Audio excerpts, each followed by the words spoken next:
ఇది కూడా పెట్టి దొంగచాటుగా నువ్వే లీగల్ హైర్ అవ్వాలంటే బయటకు వచ్చాం బాబు. అంతవరకు ఈ విషయాలు కానీ గోపీనాథ్ విషయాలు కానీ మేమేం బయటికి తీయలేకపోయాం. 6 నెలలైనా సంవత్సరం అయినా ఎంతైనా వాళ్ళు లీగల్ హైర్లే కాబట్టి అది కూడా చాటు మాటుగా కాకుండా నలుగురిలో నిరూపించుకోవాలని వాళ్ళు అనుకోబట్టి నేను చెప్పి చేయగలుగుతున్నాను.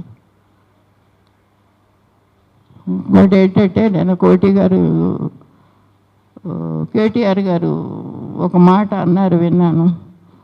ఇదేంతో చేస్తున్నారు, ఏముంది, టికెట్ కావాలంటే కేసీఆర్ కాళ్ళ మీద పెడితే వస్తుంది కదా అనే మాట ఒకటి అన్నారు. అంటే నా పెద్ద కొడుకు కూడా వాళ్ళు ట్రై చేశారు టికెట్ కోసం. అంటే బీఆర్ఎస్లో కేసీఆర్ కాళ్ళ మీద పడితే టికెట్లు తీసుకున్నారా అందరు ఎమ్మెల్యేలు అని నేను అడుగుతున్నా. టికెట్ ఇవ్వటం తాగటం అది కాదు, అసలు అంత హీనంగా నా పెట్టినట్టునగలిగారు. కాళ్ళు బట్టి టికెట్లు తీసుకోవటం ఏంటి? నేను కేసీఆర్ గారు నేను విన్నాను, టీవీలో లైన్లో చెప్పారు.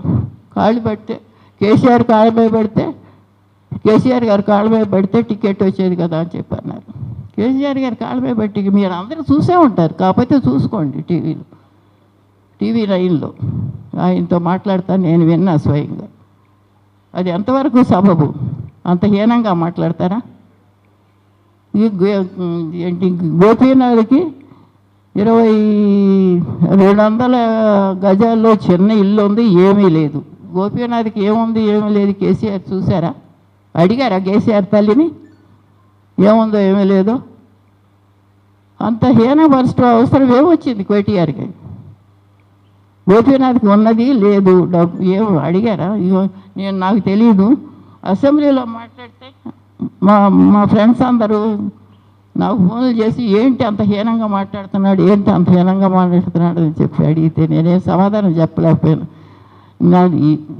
ఆయన పాయింట్ అవుట్ ఎందుకు చేశానంటే వాళ్ళు మాట్లాడాడు కాబట్టి చేశాడు, లేకపోతే నాకేం పార్టీ అది కాదు. ఆయన మీ మాటలు మాట్లాడా లేదా అని మీరు చూసుకోండి. గోపీనాథ్ తల్లిగా నేను అడగవలసిన బాధ్యత. ఆయన అంత చచ్చిపోయిన తర్వాత అంత హీనపరచవలసిన ఏంటి?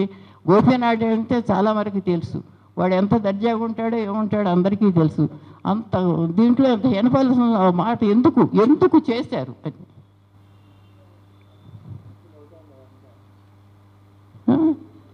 ఏమిటంటే, ఆ రోజున నన్ను రావద్దు, గోపీనాథ్ హాస్పిటల్లో ఉన్నప్పుడు రావద్దు అని చెప్పినటువంటి లెటర్ చూసుకోండి. పేర్లు చూస్తామ్మా, తల్లి, అన్న, వదిన, అన్నపిల్లలు ఇద్దరు, ఇదే కదా మా కుటుంబం. వీళ్ళు హాస్పిటల్ రానివ్వద్దు ఎందుకు అన్నారు? అదే సునీత ఎందుకు చెప్పింది ఆ మాట? ఏ రకంగా చెప్పింది? ఎవరు చెప్పించారు? లెటరు చెప్పటం కాదు, లెటరు చెప్పటం అయిపోయింది. చెప్పటం 20 ఏళ్ళ నుంచి చెప్తాను ఉంది. ఈ లెటర్ ఎందుకు? నా కొడుకు నాతో బాగానే ఉండేవాడు, అతని సొంత విషయాలు నేనేం కల్పించుకునేదాన్ని కాదు. వెళ్ళేదని నా కొడుకుని చూసుకునేదని వచ్చేసేదాన్ని, మా ఇద్దరికి బాగానే ఉండేది. ఇవన్నీ రోడ్డు ఎక్కి నానా చండాలంగా ఉంటే ఈ విషయాలు ఏంటంటే, ఈ అమ్మాయి కూడా బాధపడుతుంది కాబట్టి ప్రెస్ మీట్ పెట్టాము. ఈ మాటలన్నీ కూడా విన్న మాట నాకు చాలా బాధ అనిపించింది. కాళ్ళు పట్టుకుంటూ ఇచ్చేవాడు కదా సీటు, కేసీఆర్ కాళ్ళు పట్టుకుని తెచ్చుకోవాల్సిన అవసరం ఎందుకు? ఎమ్మెల్యే పదవికి ఎవరైనా పట్టుకుంటారేమో కావాల్సిన వాళ్ళు. గోపీనాథ్ ఎప్పుడు కాళ్ళు పట్టుకుని తెచ్చుకోవాలా? వాడు పోరాడి తెచ్చుకున్నాడు.